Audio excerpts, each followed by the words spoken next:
Lanjutkan yang kami hormati para narasumber serta selamat datang Bapak dan Ibu guru IPA semuanya dimanapun Anda berada. Selamat datang, selamat bergabung pada acara diseminasi pembelajaran IPA berbasis STEM dan berorientasi PISA.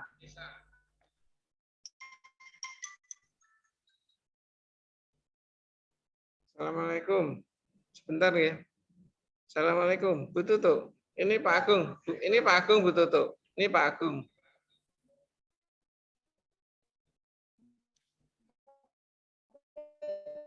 Jenengan di mana? Di ruang mana ini?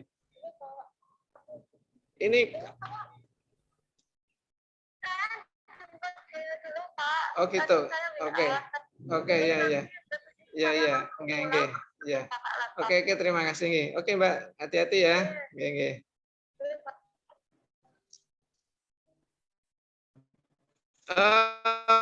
Baik Bapak Ibu sekalian, selamat datang, selamat bergabung pada acara diseminasi pembelajaran IPA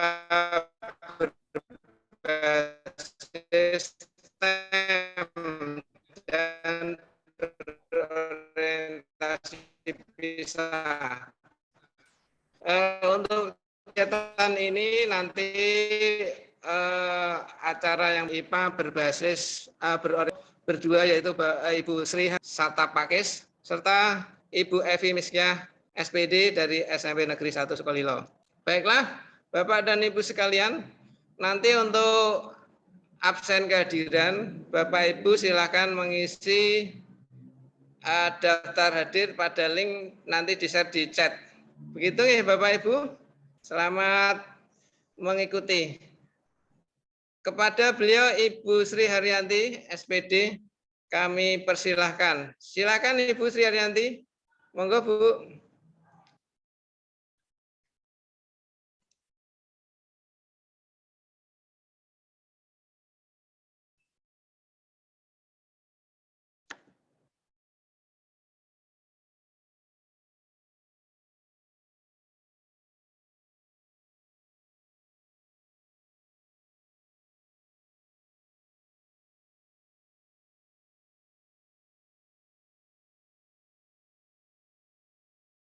Bisa bergabung dengan Bapak Ibu semua yang sudah senior, diberi kesempatan untuk belajar bersama, berbagi ilmu dari kegiatan diklat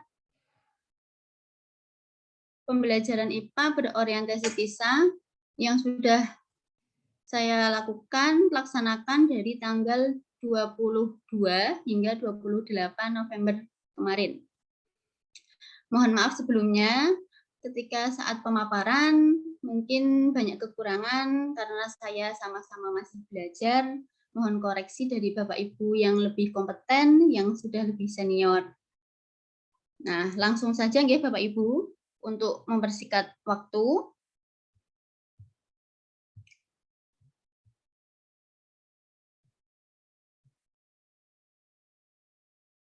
Share.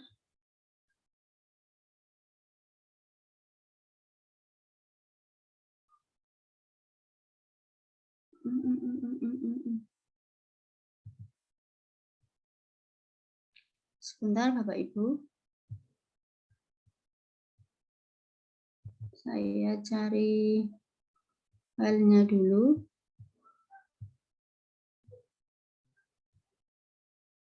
PowerPoint-nya mana?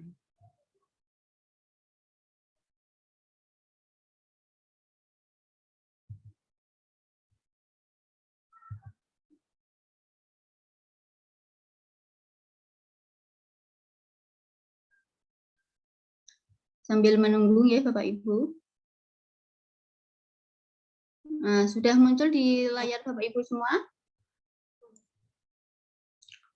Sudah Bu, sudah. Oke. Oke.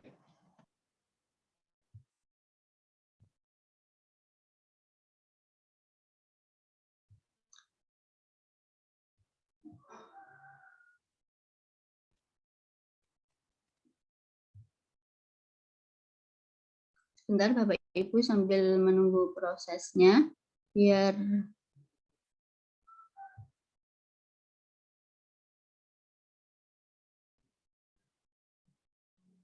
Sudah. Bisa kita mulai nggih Bapak Ibu. Nah, dari diklat kemarin yang saya peroleh, ya, saya berusaha untuk berbagi ilmu, belajar bersama dengan panjenengan dari tema yang sudah saya pelajari kemarin tentang diklat pembelajaran IPA berorientasi PISA. Nah, saat pertama saya datang ke Bandung kemarin, saya dan teman-teman sesama peserta itu masih bertanya-tanya. Sudah diberi pretest, tapi belum tahu apa itu PISA. Nah, sebelum ke materi lebih dalam, mari kita berkenalan dengan istilah PISA. Apa itu PISA? Ya. Definisi PISA atau Program for International Student Assessment adalah program internasional yang diselenggarakan oleh OECD, Organization for Economic Cooperation and Development, yang berfungsi untuk mengukur kemampuan peserta didik pada rentang usia 15 tahun. Nah, pada jenjang pendidikan SMP, itu yang dilakukan sampel pada kelas 9. Sedangkan kalau pada jenjang SMA, itu dilaksanakan sampel pada kelas 10. Kemudian program ini memiliki 3 objek penilaian, yaitu literasi sains, literasi matematika, dan membaca. Kemudian PISA diadakan pertama kali pada tahun 2000 dan diselenggarakan setiap 3 tahun sekali dan terdiri atas beberapa negara peserta dan salah satunya termasuk negara Indonesia. Selanjutnya, untuk fokus penilaian PISA menurut OECD tahun 2019 terdapat 3 fokus. Yang pertama, ada literasi membaca, di mana kapasitas individu untuk memahami, menggunakan, mengevaluasi, merenungkan, dan terlibat dengan teks untuk mencapai tujuan seseorang dalam mengembangkan pengetahuan dan potensi seseorang dan berpartisipasi dalam masyarakat. Nah, biasanya kalau dalam sekolah-sekolah kita, literasi membaca sudah kita galakkan biasanya 10 menit atau 5 menit sebelum pembelajaran. Kemudian yang kedua ada literasi matematika, di mana pada literasi matematika ini kapasitas individu untuk merumuskan, menggunakan, dan menafsirkan matematika dalam berbagai konteks. Pada literasi ini termasuk kegiatan penalaran secara matematis, penggunaan konsep, prosedur, fakta, maupun alat matematika yang berfungsi untuk menggambarkan, menjelaskan, dan memprediksi fenomena. Yang ketiga, ada literasi sains, di mana kemampuan untuk terlibat dengan isu-isu terkait sains dan dengan ide-ide sains sebagai warga negara yang reflektif. Nah, dengan adanya literasi sains ini, orang yang melek ilmiah bersedia untuk terlibat wacana beralasan tentang sains dan teknologi yang membutuhkan kompetensi untuk menjelaskan fenomena secara ilmiah. Selanjutnya, definisi literasi sains sendiri, menurut PISA, OECD tahun 2015, diartikan sebagai the capacity to use scientific knowledge to identify question and to draw evidence-based conclusion in order to understand and help make decisions about the natural world and the change made to it through human activity.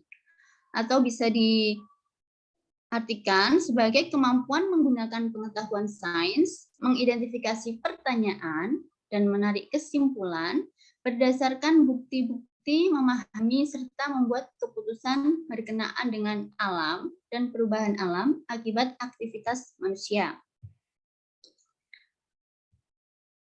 Sedangkan literasi sains menurut PISA tahun 2015, kemampuan ilmiah seseorang tentang sains dan teknologi yang memerlukan kompetensi untuk, pertama, menjelaskan fenomena sains, menawarkan dan mengevaluasi berbagai penjelasan tentang fenomena alam dan teknologi. Kedua, mengevaluasi dan mendesain penyelidikan ilmiah dengan menggambarkan dan menilai penyelidikan ilmiah dan mengusulkan berbagai cara mengatasi dari berbagai pertanyaan secara ilmiah. Ketiga, menafsirkan data dan bukti ilmiah dengan menganalisa dan mengevaluasi data, klaim, dan argumen dalam berbagai pernyataan dan menarik kesimpulan secara ilmiah. OECD 2015. Untuk berbagi ilmu pada kali ini, karena materinya banyak, saya akan membatasi pada keterampilan proses sains dan teknik bertanya. Yang pertama adalah tentang bagaimana itu observasi ilmiah. Ya, dengan adanya observasi ilmiah ini, kompetensi dasar yang diharapkan mampu meningkatkan kompetensi peserta didik untuk menjelaskan suatu fenomena secara ilmiah. Dan indikator pencapaian kompetensinya mampu mengenali sejumlah fenomena alam, mampu mengevaluasi penjelasan suatu fenomena alam, mampu menjelaskan hipotesis yang disusun, mampu menjelaskan implikasi pemahaman ilmiah dalam kehidupan sosial kemasyarakatan, mampu menyajikan sejumlah fenomena alam untuk diobservasi oleh siswa, mampu memfasilitasi observasi secara kolaboratif dalam pembelajaran, mampu memfasilitasi siswa dalam penyampaian hasil pengamatan dalam berbagai bentuk tampilan ilmiah. Nah, di sini ditampilkan apa yang dimaksud dengan fenomena alam. Ditampilkan sebuah fenomena alam. Kalau ditampilkan, dihadapkan kepada anak-anak, mereka bisa berargumen dari apa yang mereka lihat. Kemudian terkait materi fenomena alam ini, definisinya, fenomena alam adalah peristiwa yang dapat diamati yang terjadi di alam dan dapat kita jelaskan atau perkirakan dengan menggunakan pengetahuan ilmiah. Standar 2016. Fenomena alam juga dapat diartikan suatu proses atau efek yang stabil dan berulang sehingga merupakan objek potensial dari prediksi dan penjelasan sistematis oleh suatu teori dan dapat menjadi bukti dari teori tersebut menurut Woodward dalam McHammer 2014. Dalam suatu penelitian, fenomena alam suatu kejadian-kejadian yang menjadi objek pengamatan. FES 2017. Kemudian disajikan di sini ada contoh fenomena alam, misalkan dari ada dispersi cahaya. Nanti bisa ditampilkan kepada peserta didik, ditampilkan beberapa fenomena alam yang berkaitan dengan pembelajaran. Kemudian ada observasi ilmiah, di mana pada observasi ilmiah ini meliputi ada beberapa pengertian, prinsip, variabel, maupun hipotesa. Yang pertama, pengertian observasi adalah perilaku penuh kesadaran untuk memperhatikan suatu objek secara terperinci dalam keadaan tertentu. Cowie 2009. Dalam sains, observasi lebih dari sekedar melihat, namun mengacu pada keterampilan mengumpulkan data menggunakan seluruh panca indera dan alat-alat bantunya, yang hasilnya akan dipengaruhi oleh asumsi dan pengetahuan teoritis awal dari pelakunya, menurut Howry 2002. Prinsip dalam observasi ilmiah antara lain, apa yang harus diamati. Jadi maksud dan tujuannya itu jelas. Kemudian bagaimana cara mengamati, cara dan teknik yang digunakan. Mengapa observasi ini diperlukan? Fungsi atau kegunaan dari suatu observasi dalam kehidupan di masyarakat. Dan kapan harus mengamati. Jadi waktu yang tepat itu berpengaruh terhadap hasil observasi.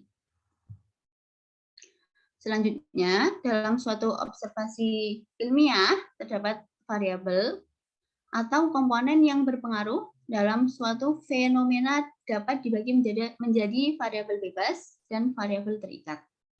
Di mana variabel bebas adalah variabel yang dapat diubah atau ditentukan oleh si peneliti.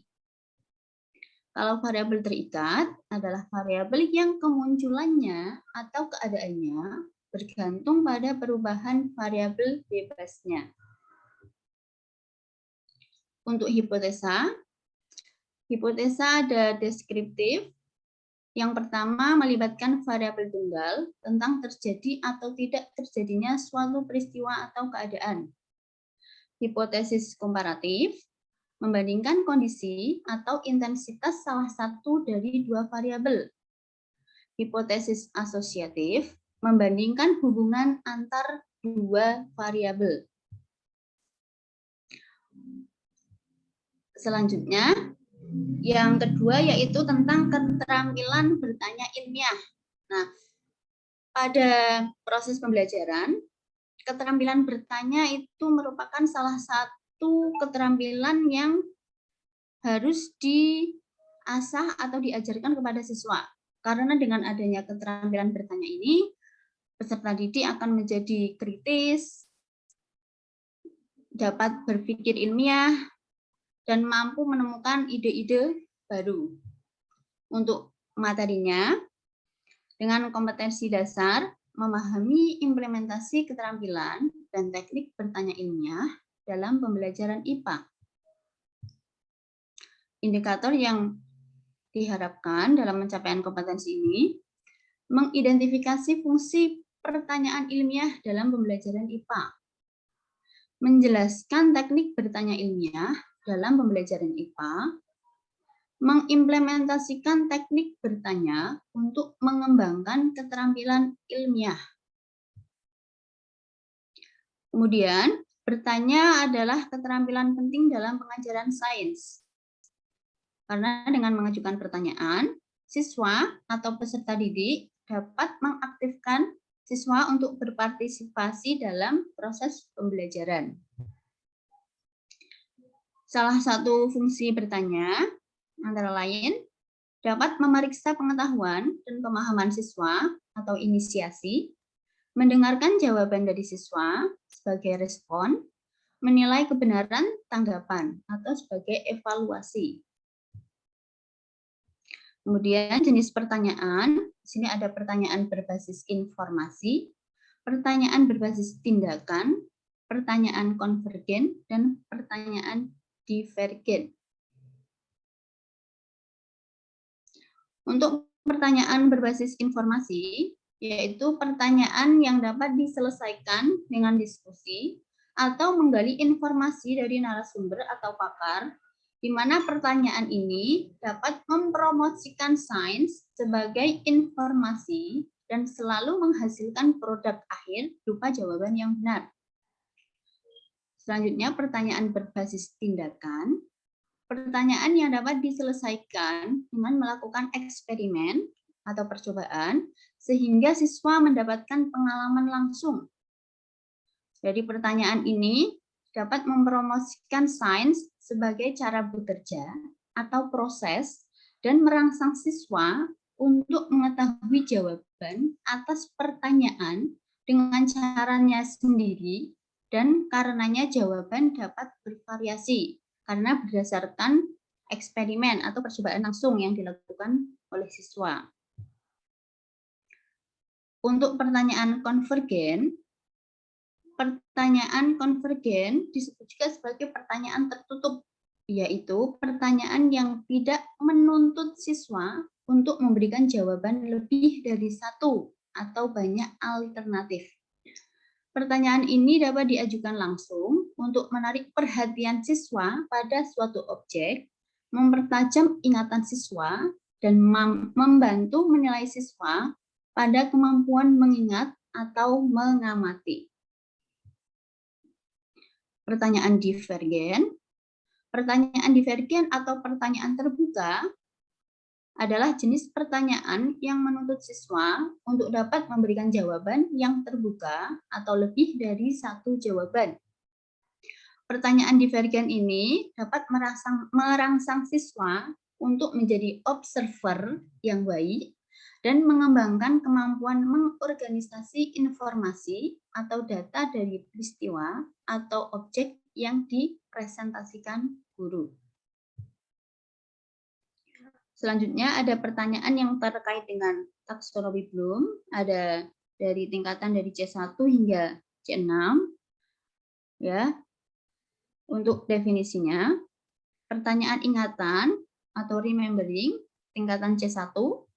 Pertanyaan ingatan dapat diajukan untuk mengungkap pengetahuan siswa mengenai fakta, kejadian, dan definisi. Sedangkan pertanyaan pemahaman atau understanding C2, pertanyaan pemahaman dapat diajukan apabila guru meminta siswa untuk memahami sesuatu dengan cara mengorganisasikan informasi yang telah diperoleh, menyusun kembali kata-kata dengan menggunakan kalimatnya sendiri. Selanjutnya, pertanyaan aplikasi atau playing. Pertanyaan aplikasi ini diajukan apabila guru ingin meminta siswa untuk dapat menggunakan informasi atau konsep yang telah dimiliki untuk menjelaskan atau memecahkan masalah pada situasi baru.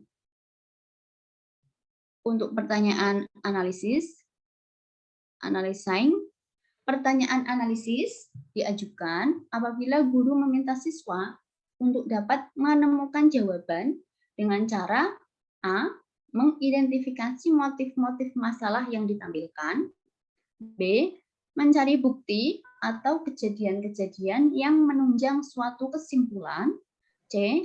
Menarik kesimpulan berdasarkan informasi yang ada atau membuat generalisasi berdasarkan informasi yang ada.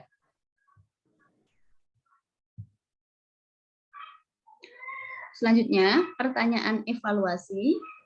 Pertanyaan evaluasi dapat diajukan apabila guru menghendaki siswa untuk dapat memberikan penilaian atau pendapat terhadap suatu isu yang ditampilkan.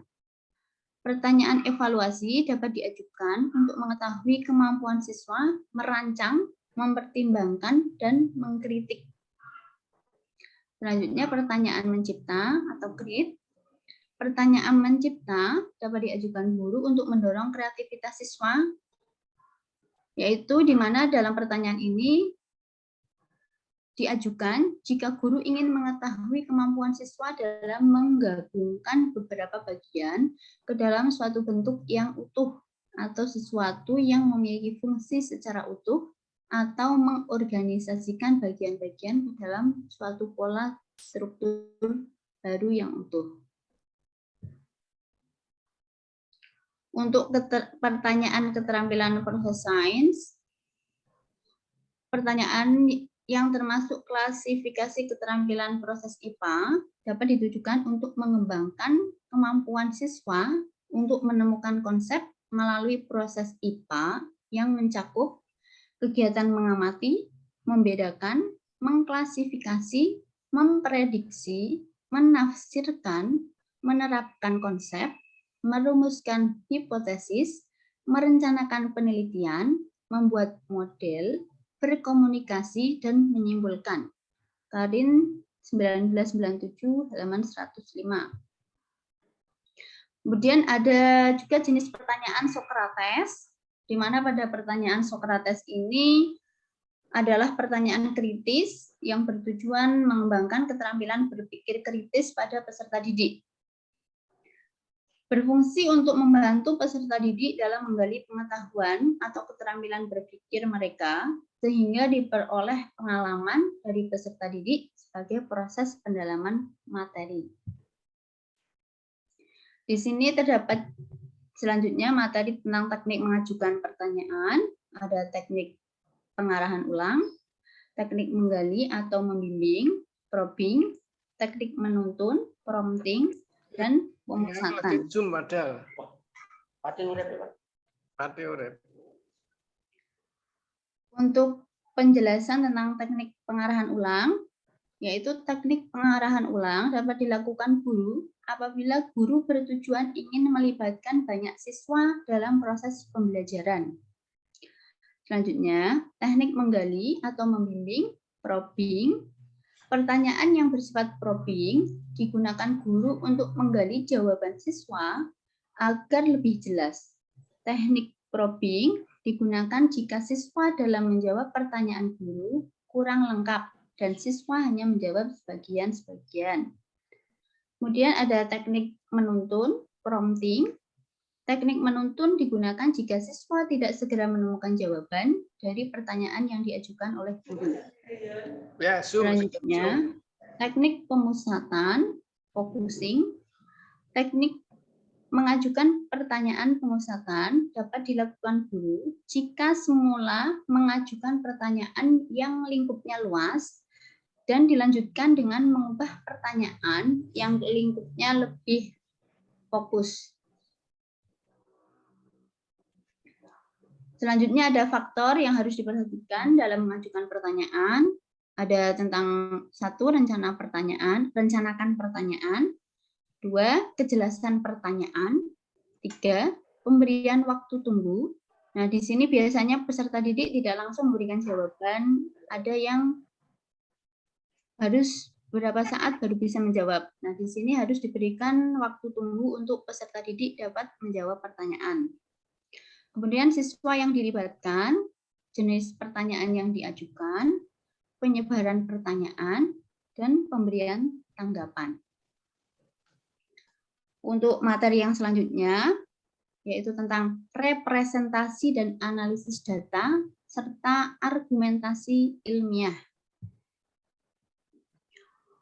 Untuk kompetensi dasarnya, dapat membuat representasi atau gambaran yang bermakna dari sekumpulan data berupa histogram, grafik, dan hal lainnya, menginterpretasikan data dan bukti secara ilmiah, serta mampu menggunakan pertimbangan ilmiah dalam pengambilan keputusan.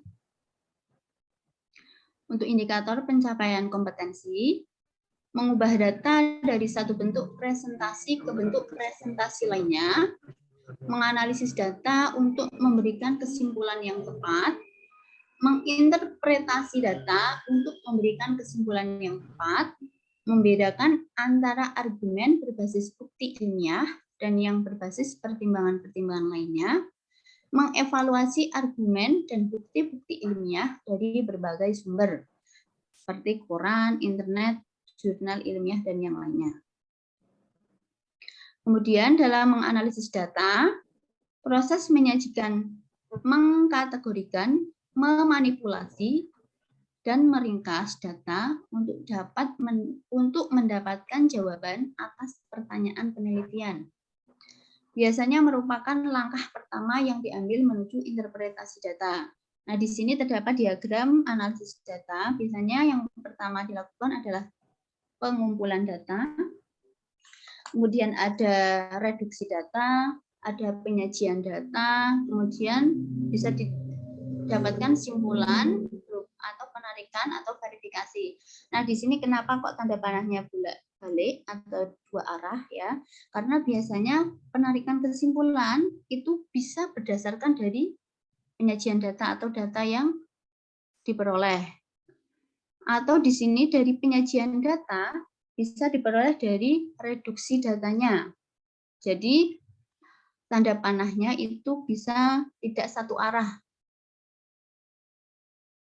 Untuk selanjutnya, dalam penyajian data, berfungsi atau bertujuan untuk meyakinkan dan memudahkan audiens untuk memahami data tersebut.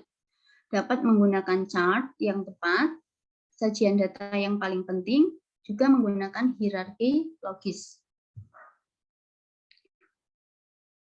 Selanjutnya, interpretasi data, pencarian makna temuan penelitian yang lebih luas.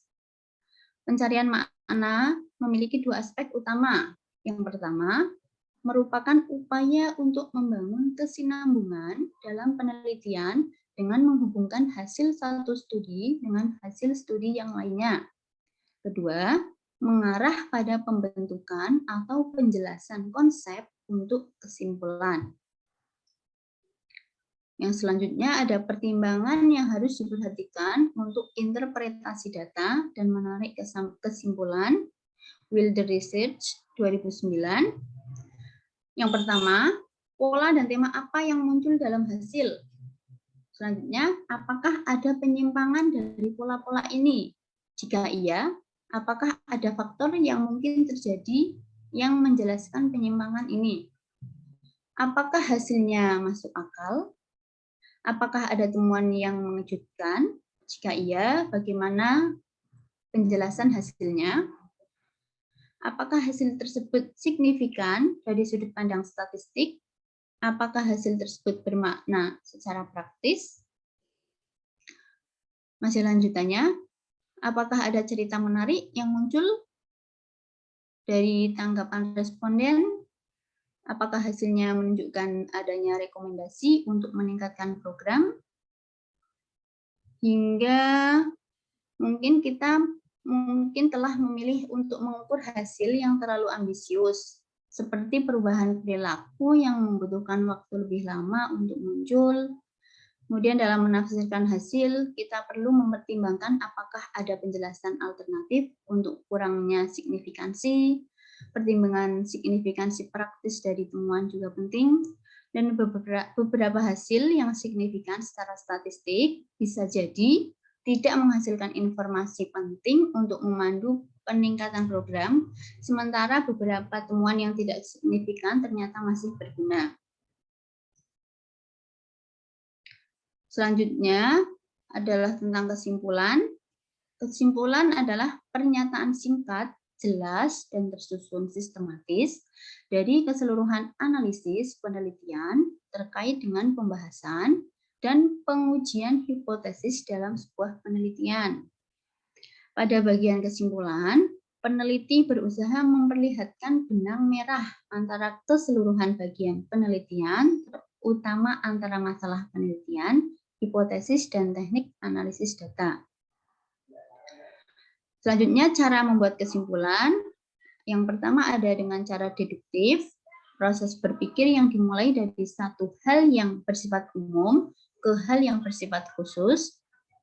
Dimulai dengan teori yang digunakan, kemudian teori tersebut dikaitkan dengan data yang diperoleh, sehingga peneliti memperoleh kesimpulan. Contohnya, untuk kesimpulan deduktif, premis 1, jika langit mendung maka akan hujan.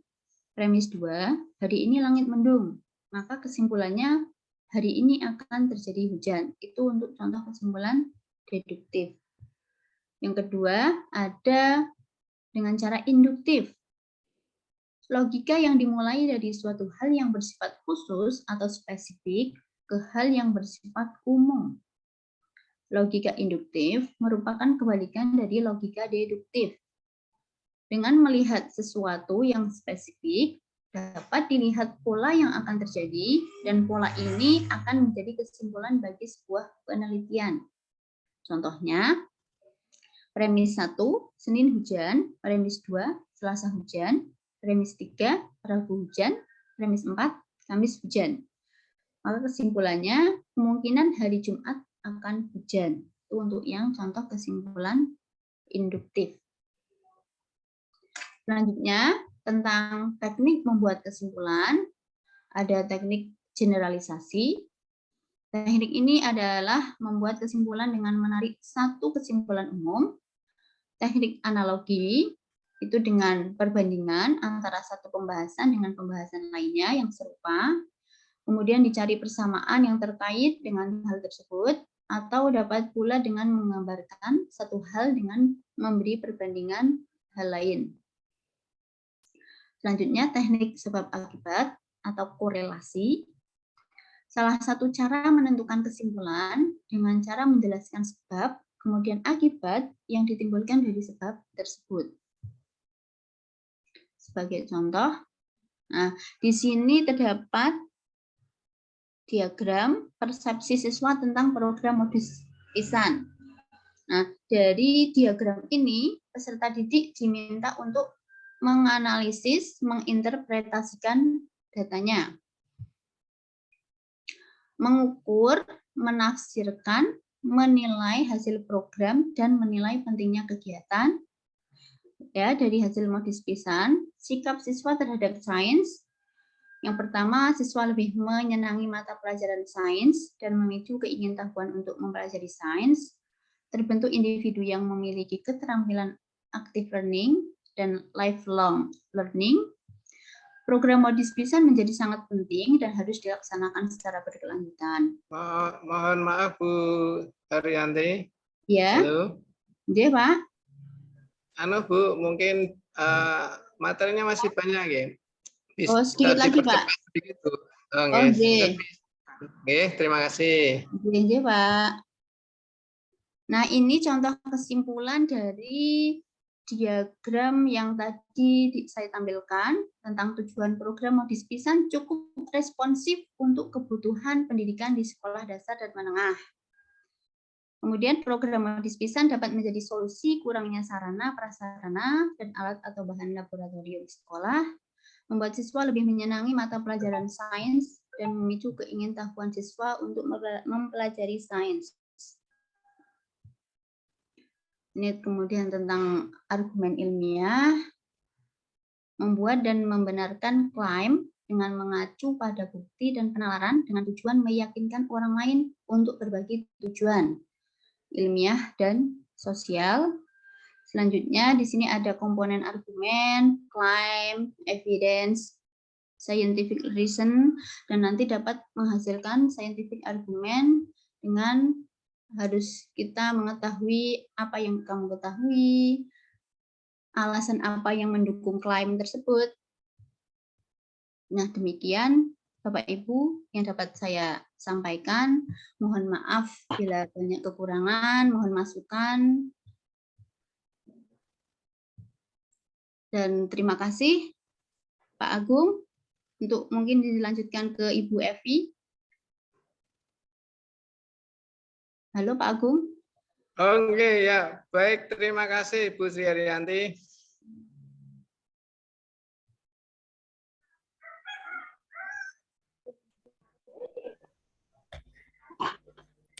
Yang telah dengan jelas menyampaikan, memaparkan pembelajaran berorientasi PISA. Baik, kita beri aplaus. Berikutnya, ini ya setelah Bu Eyang.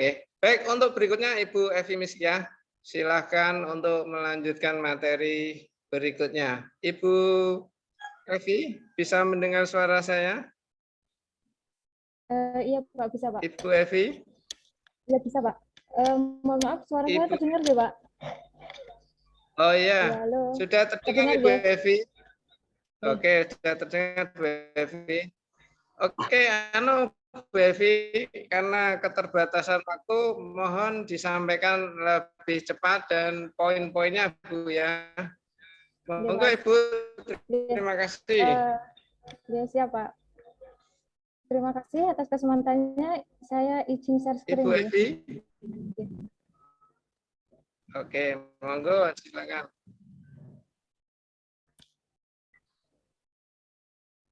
Gambarnya belum muncul Ibu Evi. Ya, sudah Mohon Pak. maaf. Ya, sudah. Untuk gambar kameranya belum diaktifkan. Mohon Pak, ini saya pakai 2 device. Yang laptop itu enggak ada kameranya. Jadi saya pakai HP untuk wajah saya dan share screen-nya pakai laptop ya Pak. Mohon dimaklumi Pak.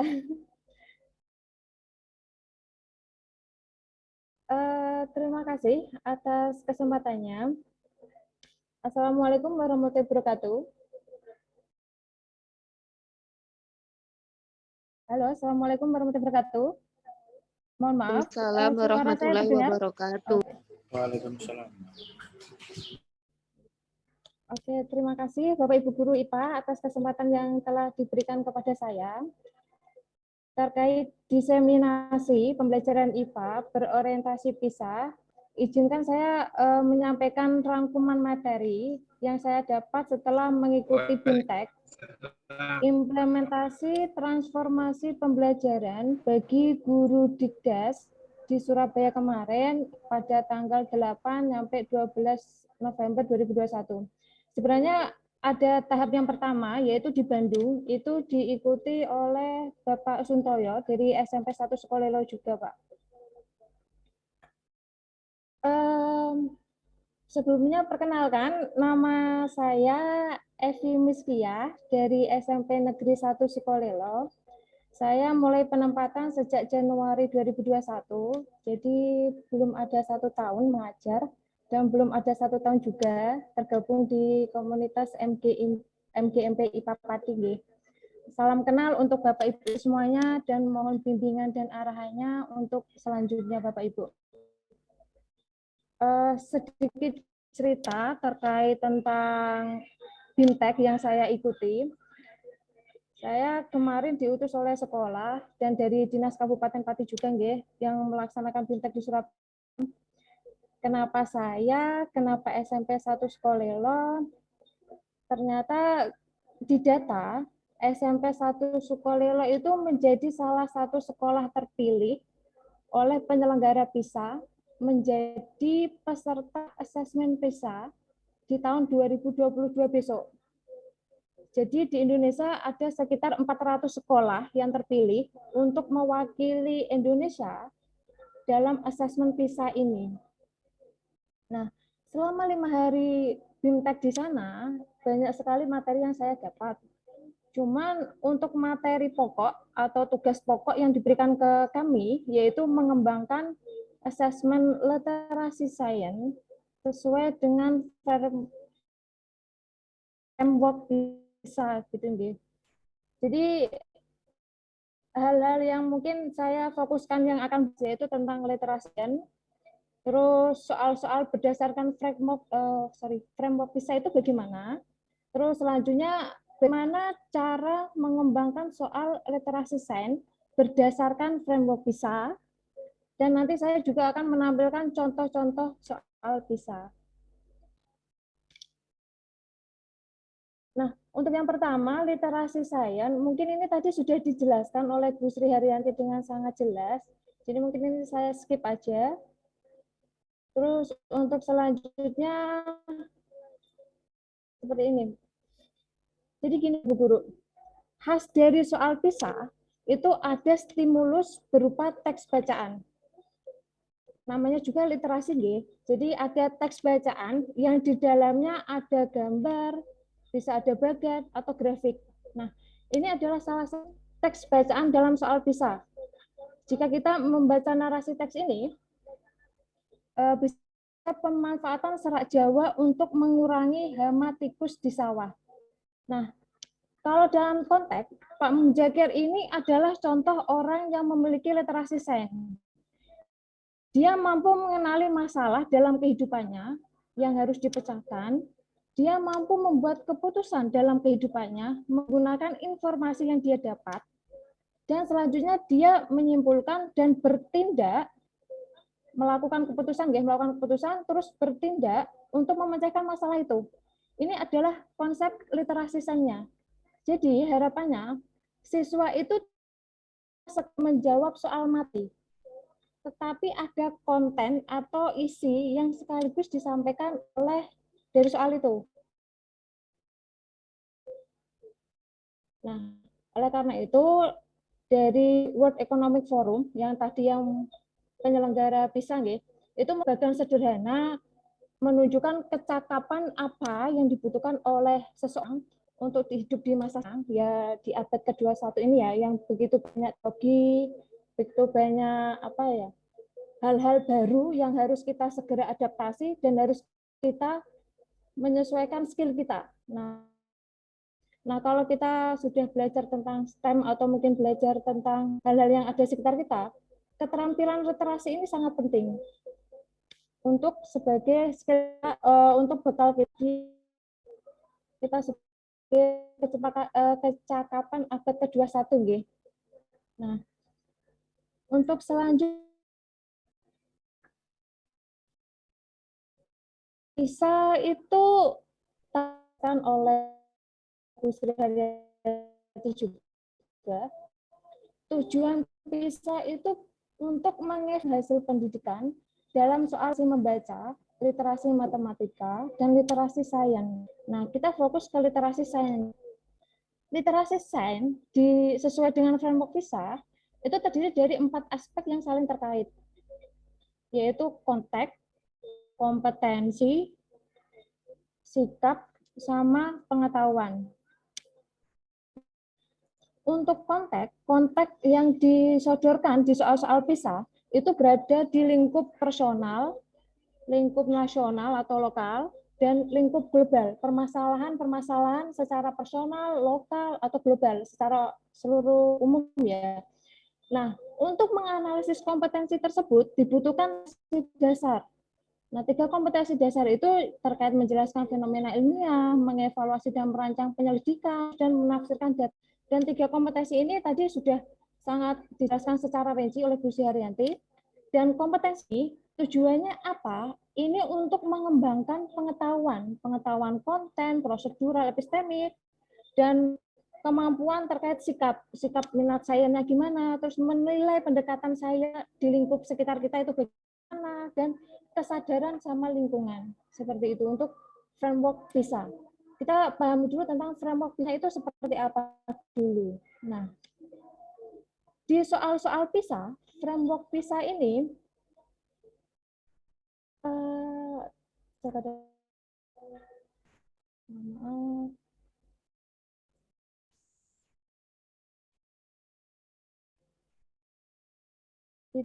bahas yang ini dulu, konteksnya.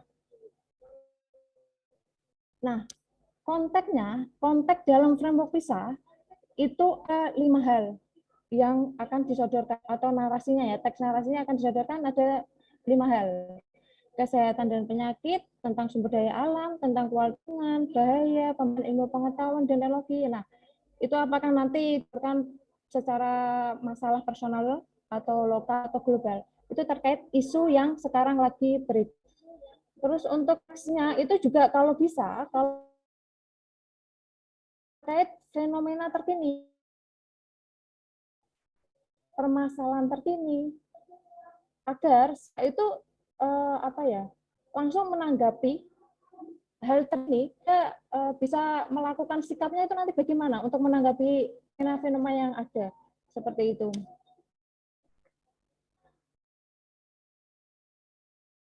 Untuk selanjutnya, untuk kompetensi yang harus dimiliki siswa, seperti yang telah dijelaskan Bu Sri Haryanti juga, ada menjelaskan fenomena secara ilmiah, mengevaluasi dan merancang penyelesaian ilmiah, bagaimana cara menafsirkan data dan bukti secara ilmiah. Untuk selanjutnya, kita membahas tentang soal-soal PISA. Di soal-soal PISA, itu level kognitifnya dibagi menjadi 3 hal, yaitu level kognitif rendah, sedang, sama tinggi. Kalau kita mengacu ke KKO, nah kalau untuk level kognitif rendah, itu ada C1 sama C2. Untuk C3 nanti di soal PISA itu termasuk di golongan tingkat sedang. Terus untuk yang C4, C5, sama C6, itu nanti masuk di soal PISA itu di level tingkat tinggi. Seperti itu untuk secara singkatnya. Nah, nanti di soal-soal PISA itu biasanya terdiri dari 5 jenis soal ya. Nanti ada pilihan ganda kompleks, pilihan ganda seperti kayak kita biasa menggunakan. Pilihan ganda kompleks itu dalam opsinya ada mungkin 2 atau 3 jawaban yang benar. Nah, kayak gitu. Jadi siswa ya harus memilih jawaban yang benar itu sebanyak 2 atau 3 sesuai dengan kisi-kisi soalnya. Nah, untuk jenis yang ketiga ada menjodohkan, ada usian, sama ada urean. Nah, bagaimana sih cara langkah atau untuk membuat soal asesmen berdasarkan framework PISA? Langkahnya yang pertama kan seperti pembelajaran seperti biasanya, kita menentukan kompetensi dasarnya dulu. Nah, dari kompetensi dasar, tentukan objeknya. Misal kayak tadi ya, tadi kan saat penggunaan burung hantu gitu ya untuk membasmi serangan hama tikus. Nah, di situ kan berarti kompetensi dasarnya di jaring-jaring makanan itu. Yang kompetensi dasar lebih rincinya di situ. Nah, nanti objeknya lebih ke jaring-jaring makanan. Nah, temanya itu nanti penggunaan atau enggak mungkin temanya nanti pemberantasan hama, bisa jadi kayak gitu. Nah, terus perbedaannya di sini ada tentukan dimensi konteksnya. Kalau tadi kita flashback di materi dimensi konteks, nah dimensi konteks itu tadi itu tergabung di konteks yang personal atau konteks secara lokal, permasalahan lokal, atau itukah permasalahan secara global. Nah, seperti itu. Dan untuk selanjutnya ada dimensi kompetensi. Nah, di soal itu nanti yang pengen diukur itu kompetensi apa? Kompetensi melihat fenomena alam kah? Atau menyajikan data? Atau menginterpretasikan data? Sesuai 3 kompetensi yang tadi. Gitu. Selanjutnya seperti membuat soal-soal seterusnya, mungkin Bapak Ibu guru sudah memahaminya, yaitu merancang kisi-kisi, terus mencari bacaan. Nah, framework bisa bedanya di sini juga. Mencari bahan bacaan atau stimulus. Itu bisa bersumber dari berita tadi ya, berita atau fenomena yang terkini. Nah, terus kemudian membuat soal berdasarkan tipe nanti yang kita pilih, tipenya mau pilih yang mana, monggo. Nanti terus selanjutnya membuat kunci dan skor, terus kemudian membuat rubrik pengskoran. Kalau kemarin kegiatannya mungkin saya akan contohkan soal PISA terlebih dahulu. Nah, soal PISA contohnya seperti ini, Bapak Ibu. Ini adalah rumah Tony, ya. Misal ini adalah rumah Tony. Nah, konteksnya di sini ada rumah akan terasa nyaman ditinggali jika ruangan ini di dalamnya terasa sejuk. Nah, setiap rumah memiliki atap dengan warna tertentu. Nah, Tony ingin menyelidiki. Dia kan berarti ini ya membuat atau merancang kegiatan ilmiah. Nah, yang kompetensi yang ingin diukur itu. Kemudian Tony kan merancang untuk kegiatan ilmiah seperti ini. Percobaannya seperti ini. Nah, dari sini soalnya pilihan ganda. Rumusan masalah Tony apa? Itu yang ingin ditanyakan ke siswa. Soal PISA seperti ini kurang lebihnya. Jadi ada khasnya yaitu konteksnya, teksnya, literasinya, ya kan? Nah, kemudian bentuk soalnya bisa tadi beragam, 5 bentuk soal. Nah, terus di dalam soal itu, kompetensi yang ingin diuji apa? Ada 3 hal tadi. Boleh milih salah satunya, atau kemudian satu konteks, satu narasi itu bisa digunakan 3 atau mungkin 5 soal. Nah, atau mungkin 3 dari kompetensi semuanya itu dicakup, itu bisa. Gitu. Nah, untuk selanjutnya mungkin ada satu sampel lagi. Ini ada narasi tentang keruntuhan koloni lebah. Nah, ini juga tentang kompetensi merancang ini ya, merancang kegiatan ilmiah ya. Dari konteks ini, nah, siswa diukur eksperimen apakah yang dilakukan oleh peneliti sesuai dengan hasil yang ditunjukkan di narasi ini. Nah, dari sini kan siswa mengetahui kan, siswa akan terukur kemampuannya. Nah, seperti itu. Untuk selanjutnya, contoh teks soal kedua dengan satu narasi bisa digunakan. Oke, kurang lebihnya seperti itu. Saya izin share lagi untuk langkah-langkah pembuatan soalnya.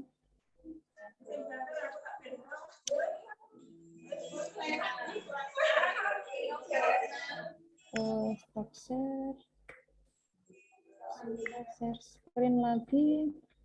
Mungkin Bapak Ibu guru nanti saya sampaikan terkait linknya yang bisa diakses untuk dipelajari secara mandiri.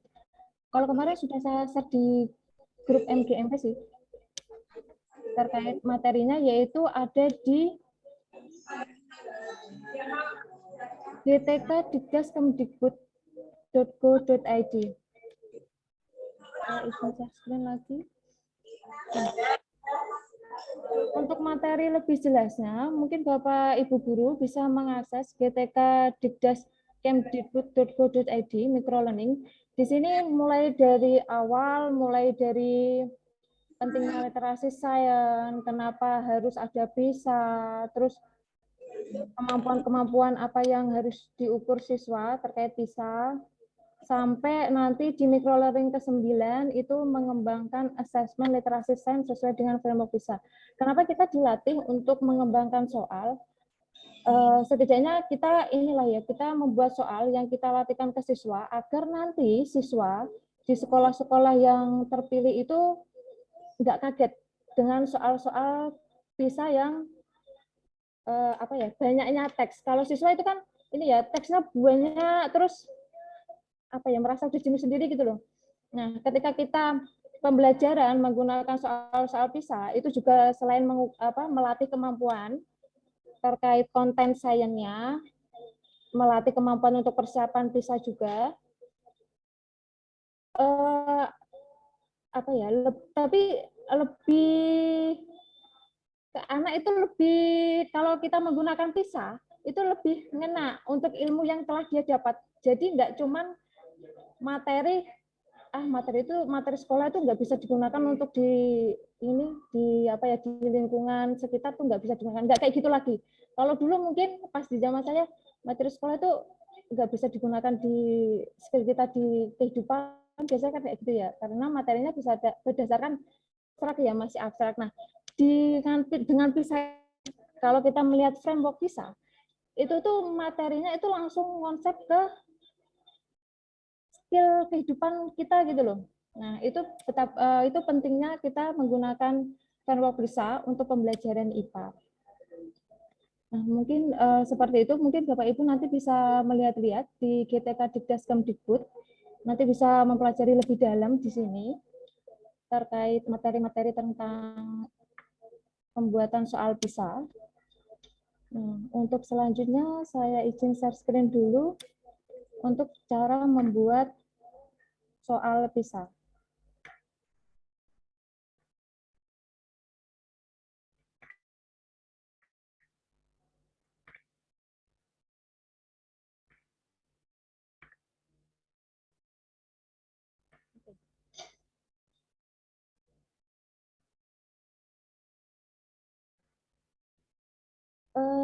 Bapak Ibu Guru, tadi saya ada langkah-langkahnya ya. Langkahnya itu kita menentukan KD-nya sama objeknya apa. Contohnya kita sistem addressing ya. Nah, untuk tadi menganalisis sistem addressing, nanti objeknya misal gangguan ada sistem addressing. Kalau ini masih secara umum ya, kayak membuat soal-soal seperti biasanya. Untuk tahap kedua yaitu konteks literasi sains. Konteks literasi sains kita pilih dari konteks-konteks yang ada di framework PISA tadi. Nah, terus selanjutnya kita mengisi yang lingkup pribadinya itu nanti apa. Terus untuk lokal nasionalnya nanti untuk level lokal nasional ini pengaruhnya bagaimana. Untuk lokal globalnya nanti pengaruhnya gimana. Nah, seperti itu untuk konteks literasi sains. Nah, kemudian kita menentukan dimensi kompetensi dan jenis komponennya. Dimensi kompetensi tadi kan ada ada 3 pilihan kompetensi sains yang diukur ya. Dari lingkup materi kita ini tadi, lingkup materi kita kopas dari sini tema. Selanjutnya kompetensi literasi sainsnya apa? Yang mau kita ukur. Ini tujuannya nanti soalnya apakah mau menafsirkan data atau hanya menunjukkan tadi ada melihat fenomena alam kayak gitu kan. Kita memilih dari 3 kompetensi yang terukur. Mau fokus yang mana? Nah, terus kemudian jenis kompetensi literasi sains yang diukur apa? Ini kita melihatnya berdasarkan KKO. Berdasarkan KKO nanti bisa dibuat oleh Bapak Ibu Guru. Misalnya contohnya kalau sini menafsirkan data, berarti kita mengidentifikasi asumsi dan bukti penalaran dalam teks terkait sainsnya bagaimana yang akan kita sajikan. Terus menganalisis, menafsirkan datanya itu bagaimana dan menarik simpulannya yang tepat itu nanti siswa gimana seperti itu. Terus mengevaluasi argumen juga. Terus kemudian membuat kisi-kisinya. Nah, kisi-kisi dari IPK yang kita ini, jenis kompetensi yang kita buat, levelnya itu level, tadi kan level untuk soal-soal bisa ada 3, nggih. Nah, ini kalau misalnya C1 berarti dia masuk ke level rendah, kalau C4 berarti dia masuk ke level tinggi, ke L3. Nah, kalau C5 sama C6 jenggih juga ke level yang tinggi. Ya. Untuk soalnya kita nanti bisa bisa kreasi dari Bapak Ibu guru, mau pilihan ganda alternatif atau kompleks, atau pilihan benar salah, atau pakai menjodohkan, atau mau pilihan juga monggo dari Bapak Ibu kreativitasnya. Nah, dari hal yang sudah kita tentukan ini tadi, kita mencari stimulusnya. Stimulusnya berupa teks narasi yang akan kita sajikan ke anak. Dan jangan terus untuk membuat soal, nggih Bapak Ibu guru. Untuk membuat soal jangan sampai soal itu adalah pengetahuan kalau misalnya tanpa kita baca, ini kan pernyataan berikutnya terkait dengan kondisi ginjal yang mengalami gangguan, kan kayak gitu ya. Jawabannya itu harus membaca. Nah, itulah soal-soal PISA. Jadi ada literasinya. Itu Bapak Ibu guru. Untuk selanjutnya mungkin bisa dilihat tanda ini memberi tanda centang, terus benar salah, tipe benar salah. Terus ini pedoman penskorannya, pedoman penskoran tadi kalau pilihan ganda umum ya, jawab benar 1, jawaban salah 0. Terus kalau untuk yang ini pilihan ganda kompleks, kalau dia mencentangnya lebih dari 3 jawaban skor, berarti dia kasih 0 sesuai dengan rubrik pedoman penskoran seperti ini. Ini satu soal juga bisa mencakup 3 pernyataan yang bisa dipilih oleh siswa. Nah, jadi satu literasi bisa beberapa soal. Satu soal itu bisa mencakup banyak kompetensi. Kurang lebihnya seperti itu secara singkat terkait membuat soal berdasarkan assessment, berdasarkan framework PISA, nggih. Mungkin nanti saya share juga, selain tadi yang di TK, saya share juga terkait materi-materi yang selain membuat soal, ada banyak sekali materinya. Ada penjelasan literasi numerasi, ada terkait penyusunan soal AKM, itu hampir sama. Terus juga ada konsep dasar literasi numerasi, penjelasan teknis terkait teknik bertanya tadi juga seperti yang disampaikan oleh Bu Sri Haryanti. Seperti itu Bapak Ibu guru. Mungkin materi saya cukupkan sekian. Kurang lebihnya mohon maaf. Assalamualaikum warahmatullahi wabarakatuh.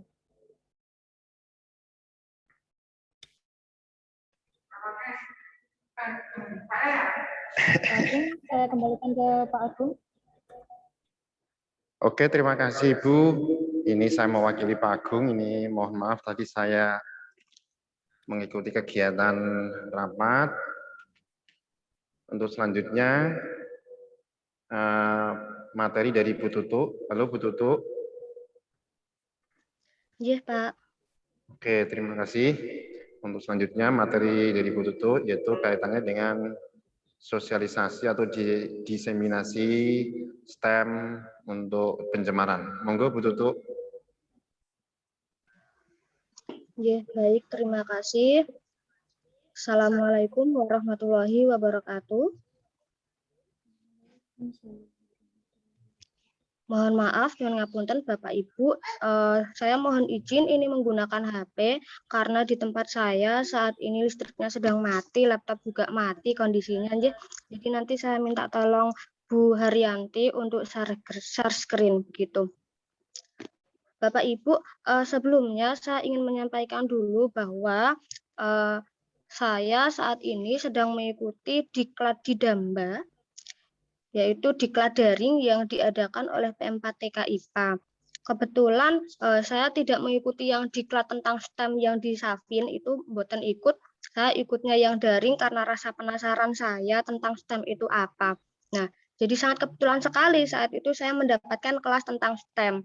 Sebetulnya saya menunggu-nunggu ketika Bapak Ibu yang lain yang mengikuti diklat dari Savin itu saya tunggu oleh-olehnya, saya tunggu kapan ini diseminasinya begitu. Nah, namun alhamdulillahnya saya bisa mengikuti pelatihan meskipun secara daring, dan ini kesempatan saya untuk saya bagikan, barangkali ada Bapak Ibu guru yang lainnya yang penasaran tentang apa itu STEM seperti saya.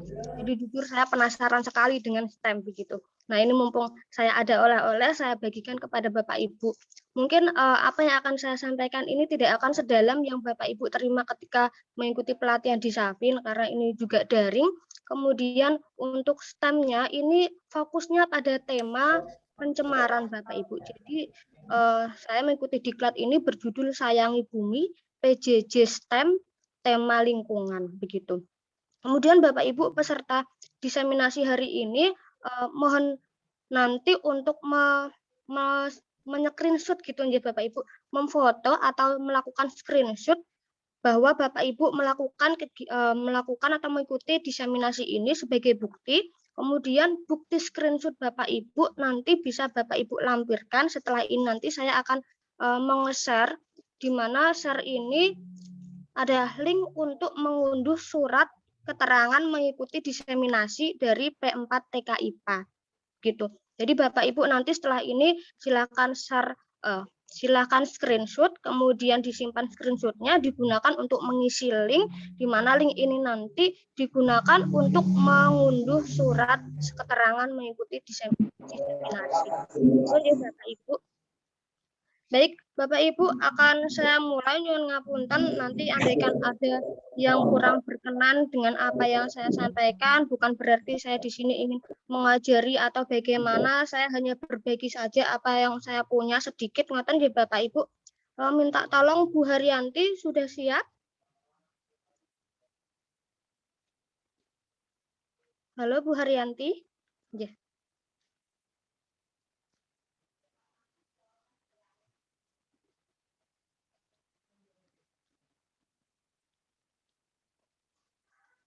Bu Haryanti?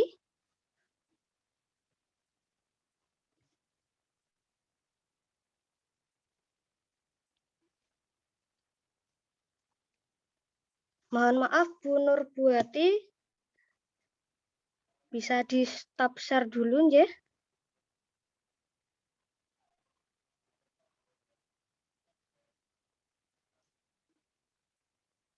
Bagian bawah, Bu. Bagian bawah. Bu Nurbuati, mohon maaf. Bagian bawah diklik, Bu. Stop. Nah, stop share screen.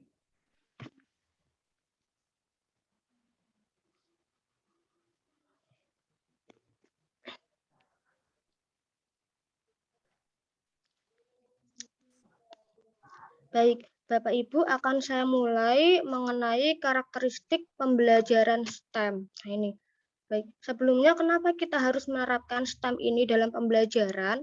Itu karena sesuai dengan kondisi saat ini pada pembelajaran abad 21 itu memungkinkan atau mengharuskan kita untuk dapat mencetak peserta didik yang memiliki keterampilan 4C Bapak Ibu, yaitu kolaboratif, kemudian kemampuan berpikir kritis, kemudian kemampuan inovasi, kemudian ada lagi komunikasi. Nah, itu diantaranya kemampuan yang diperlukan peserta didik dalam abad 21 ini. Nah, STEM ini sendiri, ini mulai dari integrasi dari basicnya. STEM yang pertama itu terpisah dari sains, teknologi, engineering, dan matematik. Ini dipelajari secara terpisah. Kemudian berkembang menjadi masing-masing berpasangan dua-dua, sains dan matematika, sains dan engineering, dan lain-lain seterusnya begitu. Kemudian sampai pada STEM disiplin 4.0 itu integrasi 4 komponen yang saat ini akan atau perlu kita laksanakan, yaitu sains, teknologi, engineering, dan matematik. Selanjutnya, Bu. Nah, karakteristik STEM secara umum itu mengintegrasikan sains, teknologi, engineering, dan matematika dalam satu pengalaman belajar.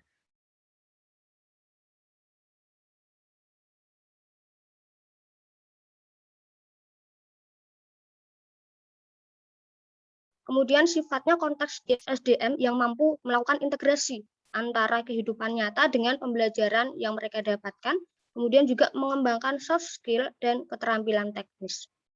Selanjutnya, Bu. Nah, ini ciri-ciri pendidikan STEM, di mana mengaitkan proses antara sains dan desain engineering proses, di mana sains ini meliputi proses saintifik diantaranya yang pertama membuat pertanyaan, kemudian yang kedua menuliskan atau mengungkapkan hipotesis, yang ketiga membuat prediksi, yang keempat itu melakukan eksperimen, kemudian yang kelima menyimpulkan. Itu proses sainsnya. Pada engineering prosesnya itu mulai dari mendefinisikan masalah, kemudian plan solution itu berarti merencanakan solusi ya, mencari solusi begitu. Kemudian make a model itu berarti membuat pemodelan untuk menyelesaikan permasalahan. Selanjutnya test the model ini berarti itu mau uji coba apakah model ini sudah efektif atau belum untuk menyelesaikan permasalahan. Jika dirasa belum efektif, maka perlu untuk direvisi. Jika sudah efektif, maka perlu untuk ditindaklanjuti. Begitu. Selanjutnya. Nah, ini desain scientific dan engineering practice berdasarkan NGSS. Yang pertama membuat pertanyaan atau sains dan menemukan masalah. Ini untuk engineeringnya. Kemudian yang kedua mengembangkan dan menggunakan model. Yang ketiga merencanakan dan melakukan investigasi. Yang keempat analisis dan interpretasi data. Yang kelima menggunakan pola berpikir matematis dan komputasi. Selanjutnya membangun eksplanasi sains dan mendesain solusi. Nah, di sini ada mendesain solusi, ini proses engineeringnya. Kemudian terlibat dalam argumen berdasarkan bukti serta mendapatkan, mengevaluasi dan mengkomunikasikan informasi. Begitu. Lanjut, Bu.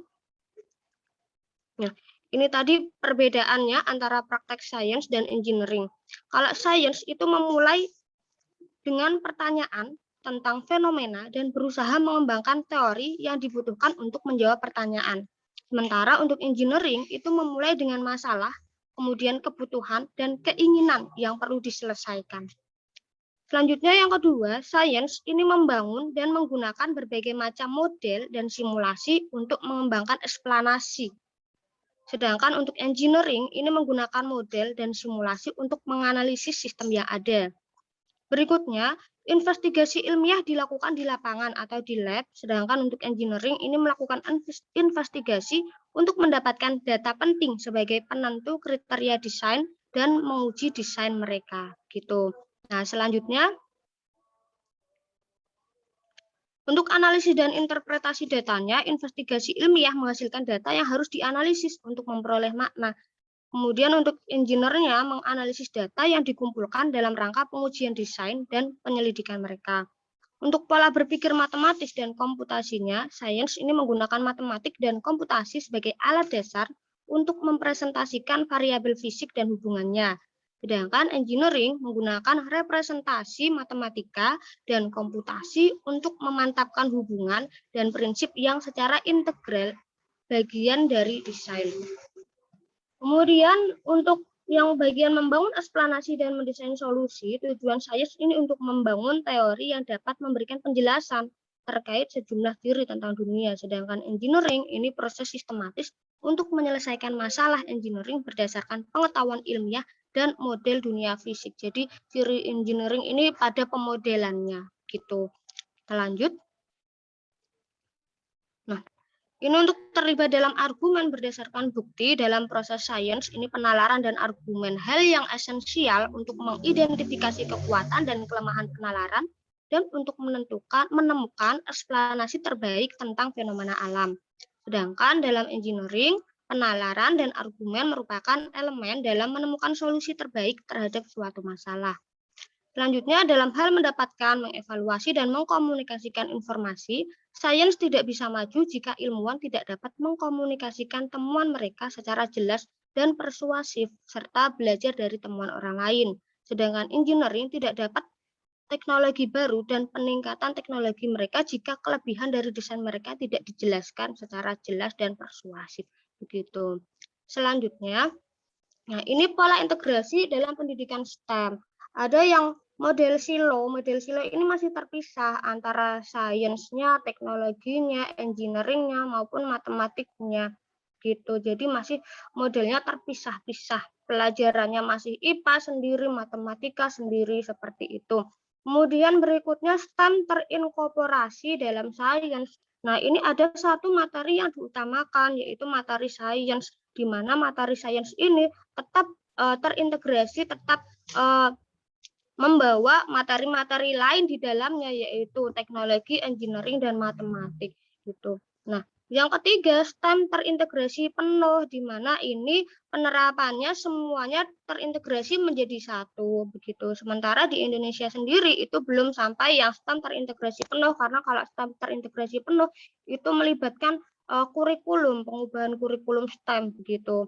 Nah, jadi di Indonesia kemungkinan baru yang tengah itu, ya, STEM terinkorporasi dalam sains, di mana sains ini sebagai mata pelajaran yang utama, kemudian memanfaatkan teknologi, engineering, matematik untuk menguatkan atau menguatkan desain sains yang atau menguatkan pengetahuan sains siswa begitu. Selanjutnya, nah ini adalah salah satu ciri dari STEM juga, yaitu adanya cross cutting konsep, di mana dalam cross cutting konsep ini ada konsep dalam engineering design proses itu harus membangun pola, kemudian pola dan akibat, skala, proporsi dan kuantitas, kemudian sistem dan model sistem, kemudian energi dan materi, mulai dari aliran, siklus dan konservasi, struktur dan fungsi hingga stabilitas dan perubahan. Ini selanjutnya. Pembelajaran berbasis STEM ini dapat diawali dari proses mengidentifikasi masalah. Kemudian dari proses mengidentifikasi masalah, itu peserta didik kita arahkan untuk bertukar pikiran, Bapak Ibu. Nah, bertukar pikiran mengenai ide apa yang dapat mereka berikan untuk menyelesaikan masalah tersebut. Selanjutnya, setelah mereka bertukar pikiran, kita arahkan mereka untuk mendesain. Nah, mendesain berarti mereka merancang, membuat pola seperti apa produk atau model yang dapat mereka hasilkan untuk menyelesaikan masalah. Kemudian selanjutnya mereka konstruk, membangun. Nah, membangun atau mewujudkan model yang sudah mereka desain. Setelah diwujudkan, selanjutnya dites atau dievaluasi. Jika kurang efektif, maka perlu didesain ulang, kemudian kembali ke proses kontrak lagi, kemudian dites lagi. Jika memang sudah baik, sudah efektif, maka kemudian dikomunikasikan melalui proses berbagi solusi. Begitu. Selanjutnya, nah, ini aktivitas engineering design prosesnya ya Bapak Ibu. Ada bertanya, kemudian imagine berarti membayangkan, plan ini merencanakan, create ini membentuk atau membuat, kemudian improve. Improve itu mengembangkan begitu. Lanjut.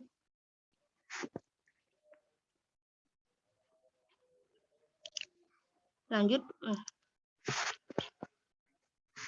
Selanjutnya, Bu.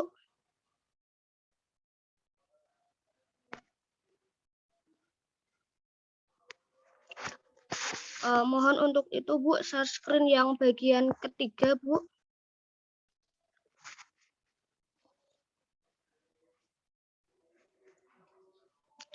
Tentang unit lingkungan Bu, kelas 7, unit lingkungan.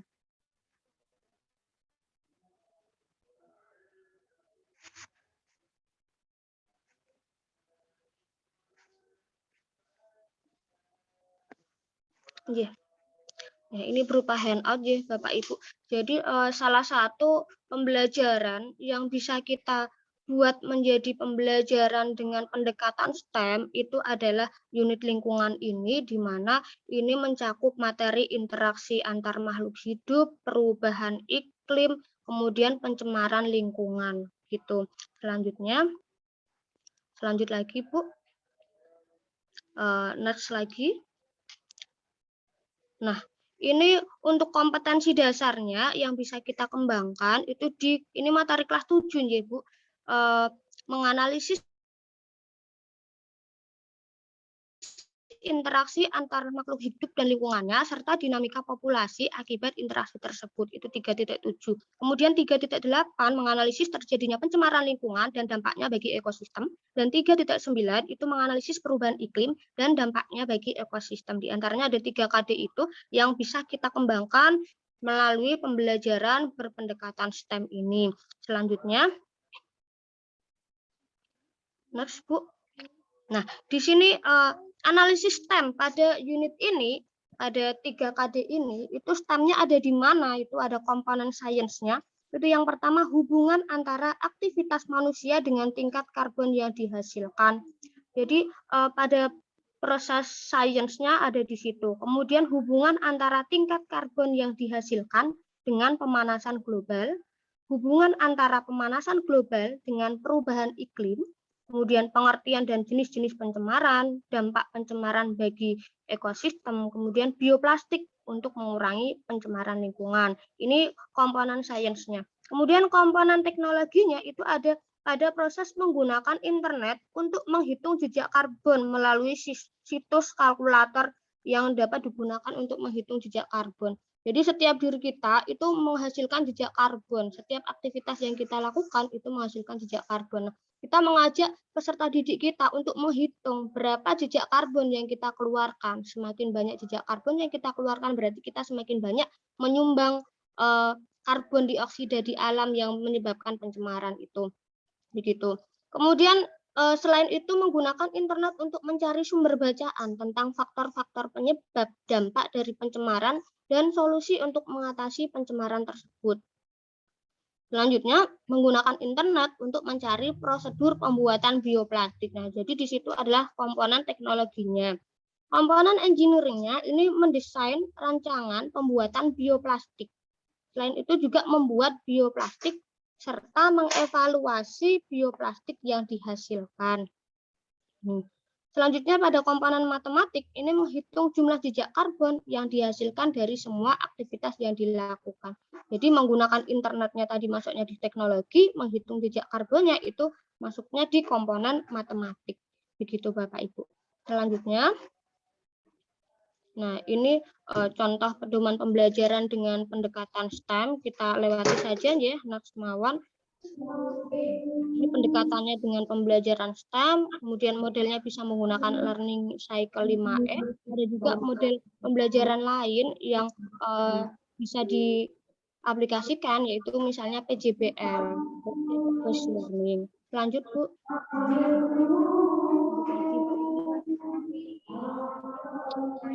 Lanjut sampai ke bagian lampiran, Bu.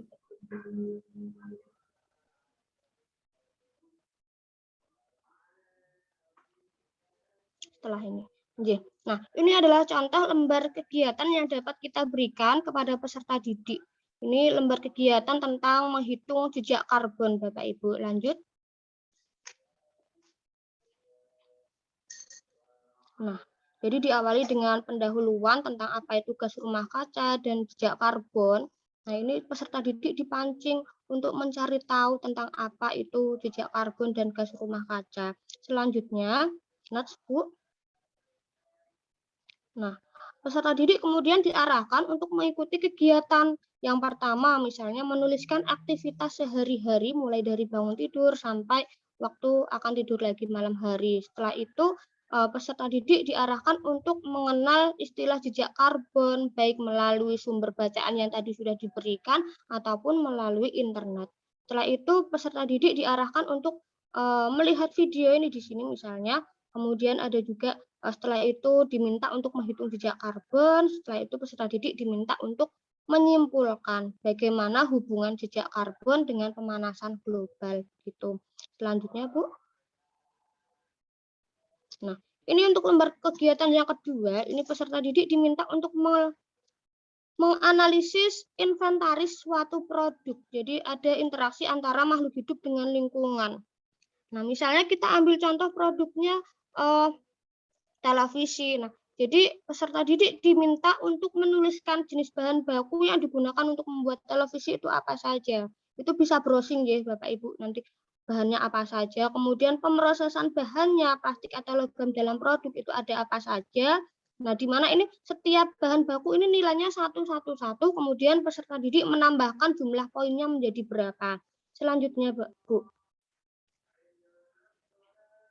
Nah, langkah yang ketiga manufaktur. Peserta didik diminta untuk menyebutkan bagian dan potongan yang ada dalam produk. Misalnya ada chargernya, kalau TV itu ada kabelnya, begitu ya, ada colokannya. Nah, itu ada komponen-komponen yang berada di dalam TV, remote-nya, seperti itu dituliskan semua. Setiap komponen itu diberi nilai 1, kemudian peserta didik mau menghitung total poinnya, begitu.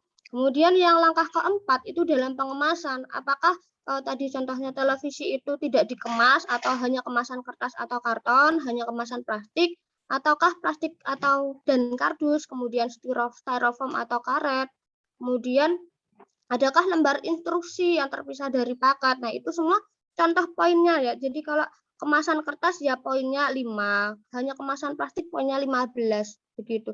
Sehingga setelah peserta didik menuliskan poin-poinnya seperti ini, itu kemudian ditotal jumlahnya berapa, begitu. Jadi tidak semua ini harus dituliskan 5, 15, tidak. Kalau misalnya tidak ada kemasan plastiknya, berarti 0 untuk yang kemasan plastik, misalnya seperti itu. Selanjutnya, kemudian ini untuk proses transportasi, pengangkutan dari alat yang tadi kita amati, misalnya tadi kita amati televisi ya. Nah, itu apakah televisinya ini tidak diangkut? Nah, tidak menggunakan angkutan transportasi sama sekali, kalau tidak ada ya 1, kalau diangkut jelas biasanya kita kalau televisi misalnya atau HP atau yang lainnya pasti diangkut dengan baik pesawat, truk atau kapal atau yang lainnya, dari produsennya begitu, dari produsen sampai ke tangan konsumen pasti diangkut. Nah, itu poinnya 15, kalau tidak ada 1. Langkah berikutnya penggunaan produk. Nah, produknya dapat digunakan berapa kali? Ini memiliki nilai masing-masing. Kalau ternyata produknya bisa digunakan lebih lama, itu poinnya lebih sedikit, begitu. Selanjutnya yang langkah ketujuh, pada pembuangan, apakah produk harus dibuang, apakah dapat didaur ulang. Nah, ini masing-masing memiliki poin. Nah, selanjutnya, next Bu. Nah, selanjutnya peserta didik diminta untuk menjumlahkan tadi semua poin-poinnya. Nah, total poinnya. Semakin banyak total poinnya tadi, artinya kita semakin banyak menyumbang pencemaran lingkungan, begitu Bapak Ibu. Nah, kemudian peserta didik kita arahkan bagaimana untuk mengatasi supaya sumbangan kita terhadap pencemaran itu tadi bisa berkurang, nah, bisa mungkin mengganti kemasannya atau bagaimana. Nah, itu nanti peserta didik kita ajak berdiskusi demikian Bapak Ibu.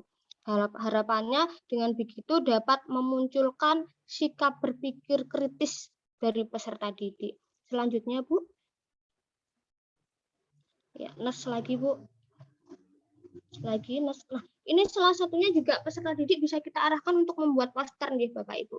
Poster tentang lingkungan. Selanjutnya Bu, lagi. Next lagi Bu, ini untuk penilaiannya.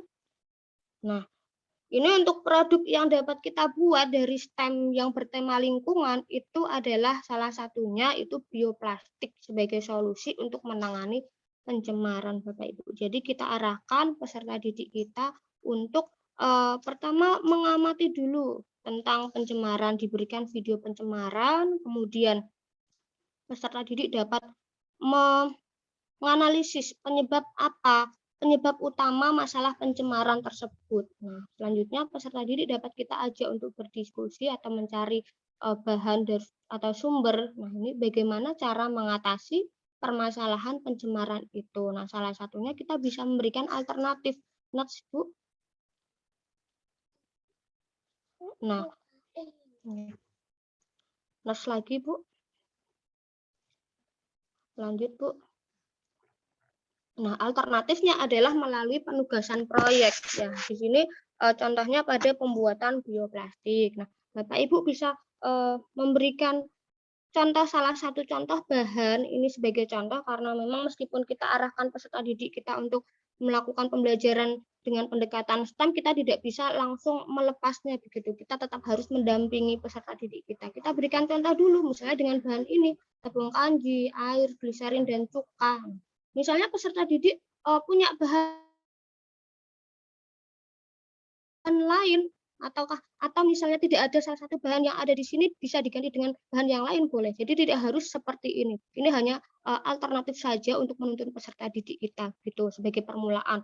Nah, andaikan peserta didik kita memilih bahan yang lain, kemudian mau uji cobakannya membuat bioplastik versi mereka, kemudian setelah itu minta mereka untuk menganalisis apakah bioplastik mereka itu efektif. Kemudian bagaimana kelebihan dan kekurangan dari bioplastik yang telah mereka buat. Selanjutnya, jika ada kekurangannya, maka sebaiknya apa yang dapat mereka lakukan untuk dapat menghasilkan bioplastik yang efektif ini untuk dapat mengatasi masalah pencemaran lingkungan begitu. Jadi untuk model bioplastik ini bukan yang bioplastik yang betul-betul berwujud plastik seperti itu, masih dalam bentuk percobaan berupa lembaran plastik begitu. Jadi untuk menguji cobakannya bisa diberikan beban untuk mengetahui kekuatan dari bioplastik itu. Itu salah satunya yang dapat kita terapkan dalam pembelajaran berpendekatan STEM pada materi pencemaran lingkungan. Nah, untuk materi-materi lain ini karena saya dapatnya ini nanti minta tolong ditulari Bapak Ibu yang mengikuti diklat di Safin. Ngaten ya Bapak Ibu, terima kasih. Demikian yang dapat saya sampaikan. Kurang lebihnya mohon maaf. Wassalamualaikum warahmatullahi wabarakatuh. Waalaikumsalam warahmatullahi wabarakatuh. Terima kasih kepada Ibu Tutu Sediane, SPD yang telah menyampaikan dan memaparkan dengan jelas materi pembelajaran IPA berbasis STEM untuk materi pencemaran. Baiklah, Bapak dan Ibu sekalian, sebelum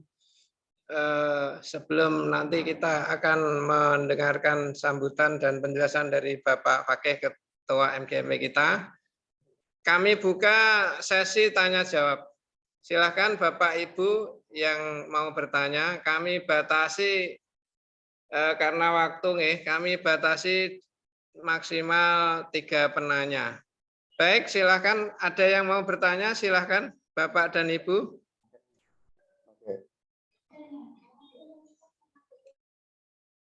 Monggo Bapak dan Ibu bila menghendaki untuk menanyakan materi yang mungkin belum bisa dipahami.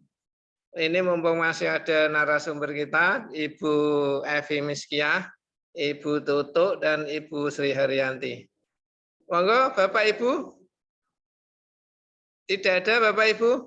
Alhamdulillah, berarti Bapak Ibu menerima materi dengan cukup mudah dan gamblang karena narasumber kita menyampaikannya dengan cukup gamblang. Baiklah Bapak dan Ibu sekalian, untuk acara berikutnya tibalah kita untuk mendengarkan arahan sambutan serta bimbingan dari Bapak Ketua MGMP kita, yaitu Bapak Fakih SPD.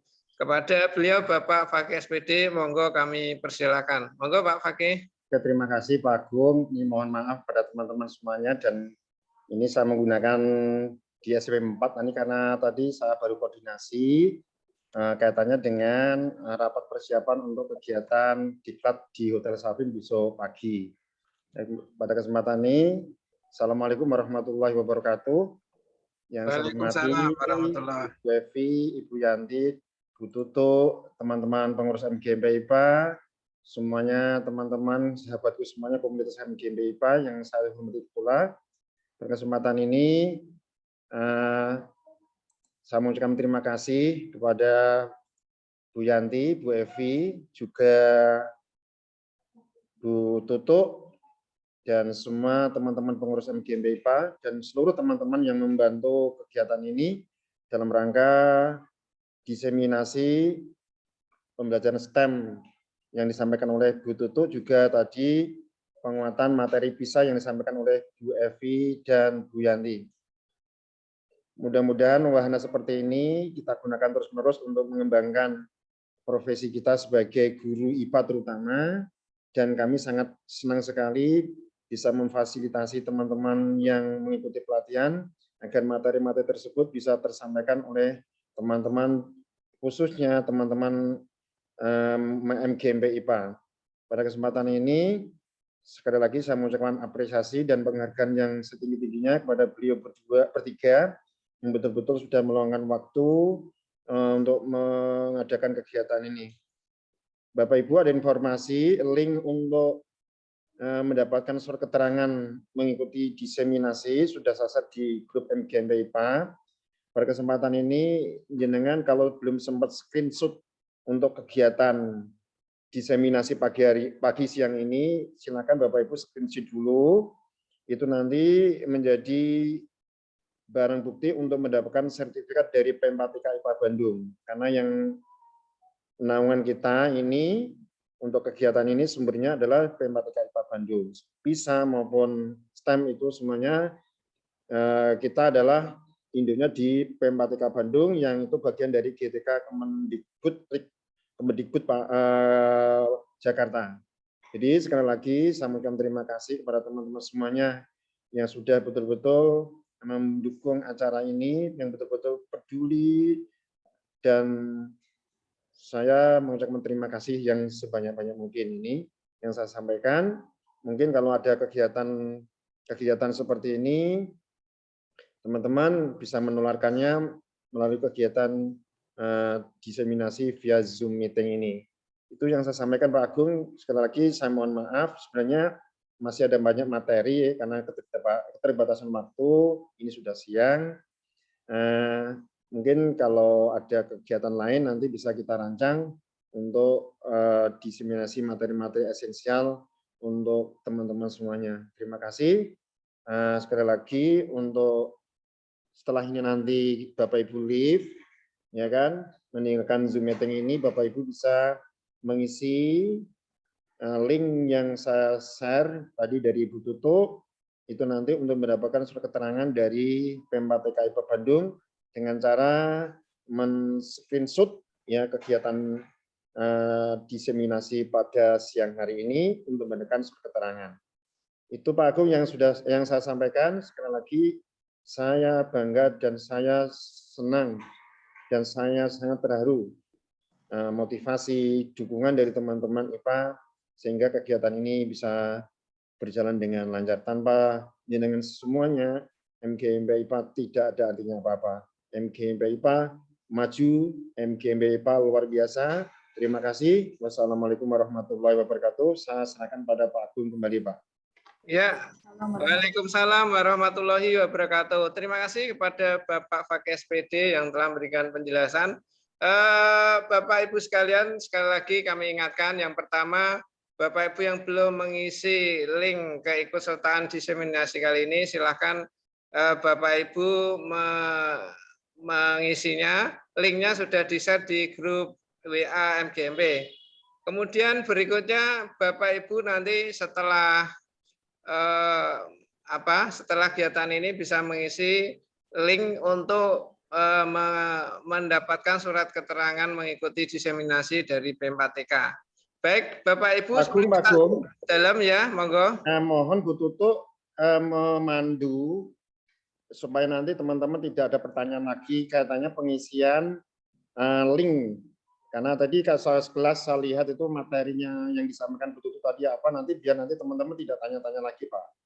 Oh iya. Terus narasumbernya juga nanti bisa, nanti sekali lagi sebelum teman-teman live dan mengisi surat link tersebut untuk mendapatkan surat keterangan itu sebagai wahana webinar Bapak Ibu ya. Tadi kalau digunakan untuk kenaikan pangkat itu nilainya sebagai peserta gitu Bapak Ibu ya. Itu bisa digunakan untuk kenaikan pangkat itu. Jadi mohon Bu Tutu untuk memberi informasi kaitannya dengan pengisian link Bu Tutu. Monggo Bu Tutu. Terima kasih. Untuk pengisian linknya Bapak Ibu nanti di situ tertera materi yang didiseminasikan. Nah, itu bisa Bapak Ibu pilih Sayangi Bumi PJJ STEM bertema lingkungan. Itu sampun saya share di grup MGMP ya. Kemudian karena kebetulan yang mengikuti pelatihan di Damba secara daring ini saya, maka untuk peserta di Damba yang menyampaikan diseminasi ini ditulis nama saya. Nggih ngoten mawon nggih Bapak Ibu. Oke, terima kasih Bu Tutu. Jelas sih Bapak Ibu ya, ini Pak Agus sifatnya kita sharing. Jadi saya bangga sekali ini yang disampaikan oleh teman-teman narasumber kita tadi itu hebat-hebat. Ya, mudah-mudahan ini nanti ke depannya bisa membawa MGMP IPA jauh lebih bisa berbicara di tingkat kabupaten minimal dan mungkin bisa go Jawa Tengah lah. Sehingga nanti Amin. ke depannya kita lebih baik dari yang sekarang ini. Monggo Pak Agung untuk ditutup Pak Agung ya. Amin. Oke, terima kasih Pak Fakih. Terima kasih kepada para narasumber yaitu Ibu Tutu, Ibu Evi, dan Ibu Sri Haryanti. Sebelum kita akhiri, Bapak Ibu mohon izin untuk kita sesi foto bersama. Ya. Mohon Bapak Ibu semuanya untuk mengaktifkan kameranya. Kami beri waktu untuk mengaktifkan kamera Bapak Ibu yang belum aktif. Silakan Bapak Ibu, nanti 2 kali ya, karena ini dua layar, 2 sesi, 2 layar. Oke, sesi pertama, monggo Bapak Ibu semua dimohon untuk mengaktifkan kamera masing-masing sehingga nanti saat kita foto tampak semuanya. Mohon Bapak Ibu yang masih kameranya belum aktif, mohon diaktifkan. Kami beri waktu sejenak. Monggo silahkan. Ini masih ada beberapa ibu yang belum aktif.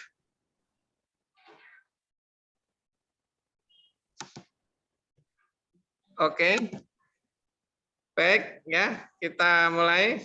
Untuk yang pertama, kita hitung 1, 2, 3. Oke, sekarang persiapan yang kedua. Oke, siapan yang kedua. Mohon diaktifkan. 1, 2, 3. Oke, Bapak Ibu sekalian. Terima kasih untuk keikutsertaan Bapak Ibu dan kerjasama Bapak Ibu semua. Terima kasih kepada MGMP IPA Pati, semoga selalu jaya. Terima kasih kepada para narasumber dan semua Bapak Ibu. Terima kasih kepada Bapak Ibu Kepala Sekolah yang juga telah memberi support pada kami dalam kegiatan ini. Terima kasih semuanya. Selamat siang. Semoga ini bermanfaat bagi kita semua. Kita akhiri dengan bacaan hamdalah. Alhamdulillahirabbil alamin. Akhirul kalam. Assalamualaikum warahmatullahi wabarakatuh. Waalaikumsalam warahmatullahi wabarakatuh.